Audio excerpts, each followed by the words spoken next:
ઢોલ વાગે ને ધ્રુજે ધરતી, દાહોદની એ શાન છે. રીત રિવાજો સાચવી રાખવા આદિવાસી સમાજનું માન છે. આદિવાસી સમાજની વિસરાતી વિરાસતનો ગુંજતો નાદ એટલે ભવ્ય સાંસદ ઢોલ મેળો 2026 દાહોદમાં યોજાવા જઈ રહ્યો છે. મિત્રો, જેની રગરગમાં આદિવાસી સંસ્કૃતિ વહે છે અને જેના હૃદયમાં પોતાની પરંપરા માટે અપાર પ્રેમ છે, એવા આપણા દાહોદની ધરતી પર ફરી એકવાર ઢોલનો ડંકો વાગવાનો છે.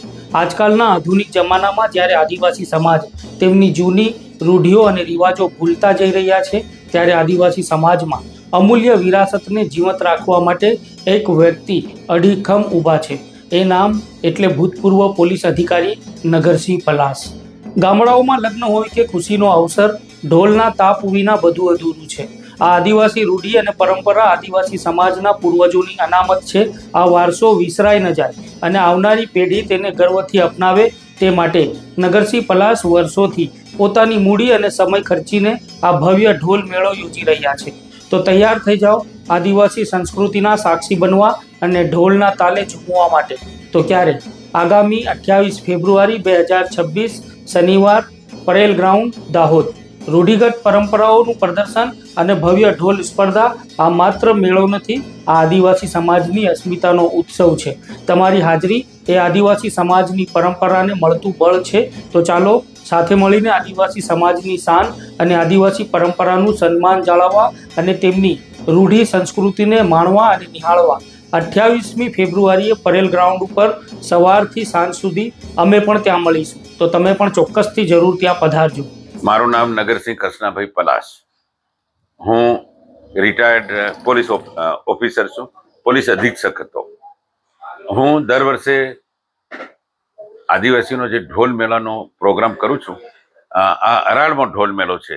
આ પ્રોગ્રામની પાછળ ફક્ત ને ફક્ત આદિવાસીની સંસ્કૃતિ જળવાઈ રહે, પરંપરા જળવાઈ રહે અને જેવી રીતે ભૂતકાળની અંદર વાંસળીનો રિવાજ હતો, પાવા વગાડવાનો રિવાજ હતો, બંધ થઈ ગયો છે, અથવા કોઈ આદિવાસીઓ વગાડતા ને, એવી રીતે આ પણ ના બંધ થઈ જાય, એની સંસ્કૃતિ જળવાઈ રહે, એને બચાવવા માટે અથવા એનો પ્રચાર બરાબર થાય એમ કરીને દર વર્ષે ઢોલ મેળો યોજું છું. દરેકને ઇનામ આપું છું, કમ્પલસરી પ્રોત્સાહનના રૂપમાં ઇનામ આપું છું. 1 થી 5મા નંબર વધારે આવવાવાળાને વિશિષ્ટ ઇનામ આપું છું.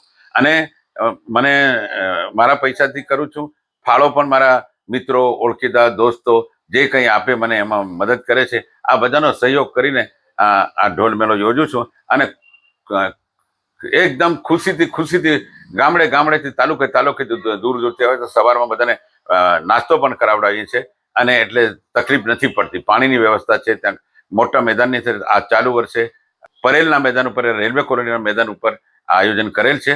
એમાં મોટી સંખ્યામાં પધારવા વિનંતી છે. અને તારીખ 28મી ફેબ્રુઆરી શનિવારના રોજ સવારના 10-11 વાગ્યાથી શરૂ થશે, સાંજના 5 વાગ્યા સુધી આ ચાલુ રહેશે. અને તે દરમિયાન બધા નાચશે કરશે. 2 મિનિસ્ટર આવવાના છે, બોલાવડાયા છે. અહીંના સંસદ સભ્ય પણ આવવાના છે, બીજા ધારાસભ્યો છે, બીજા આગેવાનોને બધાને મેં ઇન્વાઇટ કર્યા છે.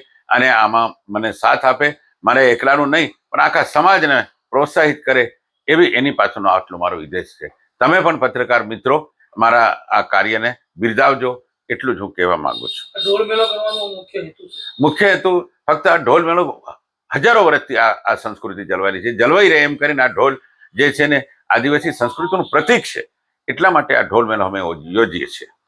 અને એ ઢોલ સારા પ્રસંગે, કોઈ લગ્ન પ્રસંગે, સગાઈ પ્રસંગે, મકાનના ઉદ્ઘાટન પ્રસંગે એ ઢોલ વગાડી અને એનો ખુશી વ્યક્ત કરે છે.